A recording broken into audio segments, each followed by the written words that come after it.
here from Barclays Center. I'm Lou DiPietro. This is Doug Williams to my right. And it's Nets versus Knicks, the first battle for New York City of the season.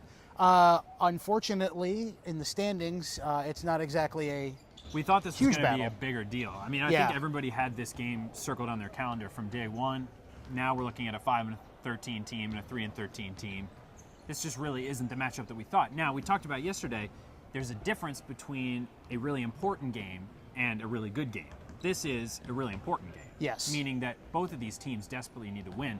And I think what we've been talking about is a very simple question. Which team will be more demoralized and in worse shape if they lose, the Knicks or the Nets? What do you think? And we actually have opposite viewpoints on this. I think it's more demoralizing for the Nets. I mean, yes, they're having a bad season, but there are a lot of guys that are hurt. Darren Williams is hurt. Paul Pierce is hurt now. Brook Lopez has missed time. This is a team that hasn't been whole for very long or very much this season. If they lose a game like this tonight, this is a Knicks team that is what it is. Tyson Chandler's out and has been and will be for a long time, but there's no waves of reinforcements. There's no player X, player Y, player Z coming back.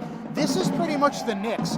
To lose to a team like this on a night like tonight, in a situation like this, it's going to be a bad loss on December 5th. It's going to be a bad loss on April 5th. The only reason I disagree with you is because the two franchises are very different. So the Knicks, everything's bigger with the Knicks. Their wins are bigger. Their acquisitions are bigger.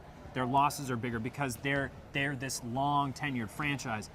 This loss for the Knicks could be potentially season changing in a way that, I mean, potentially their coach might be fired if they lose. I mean, that's just a rumor. We don't know that for sure. But there is a chance that this loss could change the whole dimension of this team. Mike Woodson's seat is pretty hot from all the reports in the New York media, and a loss again to a Nets team. I know they're missing 4 guys, but this is not a good Nets team right now. So a loss tonight, especially a bad one, could really be the straw that breaks the camel's back there. And that's what's so funny is I think we initially looked at this game as a game that, okay, these both are going to be teams that are good, but now if you lose to the other team, you're losing to a bad team. Yeah. And that's the bottom line. Yeah. Both teams are not playing well. So the Knicks can't lose to the Nets, and the Nets can't lose to the Knicks. But like we said at the beginning, one team has to win. Right. And it's very much a difference from last year when, the postponed opener that ended up being played later in the month, both teams were pretty good at that point. They ended up both being top-tier teams, both made the playoffs.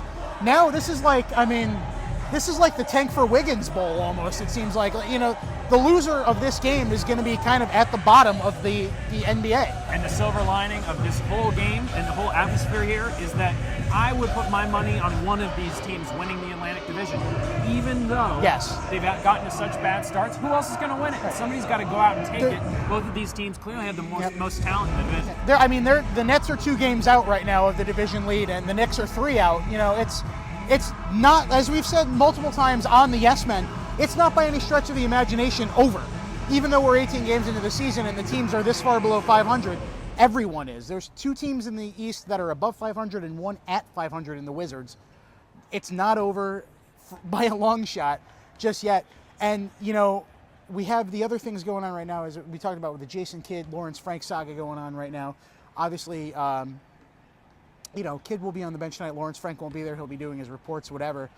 But the thing about that is you wonder how much is that going to distract the team? Did it distract the team on Tuesday night against Denver? Will it distract the team tonight? Even though there's another, quote unquote, as people have called it, circus in town, you have to wonder what kind of effect that may have on the team. I think the players are going to play. Doesn't matter who's on the bench coaching them. I think they're going to end up playing, getting excited, getting up for this game. I think they already are excited. So it's just a matter of what's going to show up on the court. I think the Jason Kidd, Lawrence Frank thing is behind us. I think it's whatever team plays best tonight. They're both with their injured reserves. They're coming in. They're 10th or 11th guys on the roster. We'll see who shows up. So real quick before we go, prediction. That's Knicks. Who wins tonight? I think the Knicks win tonight. I'm going to go with the Nets. I went with the Heat last time and I wasn't successful, so let's hope it happens. That's going to do it from Barclays Center. For Doug Williams, I'm Lou DiPietro. We'll see what happens on Nets Knicks tonight, and we'll be back at you next week with another audio edition of the Yes Men. Thanks for watching.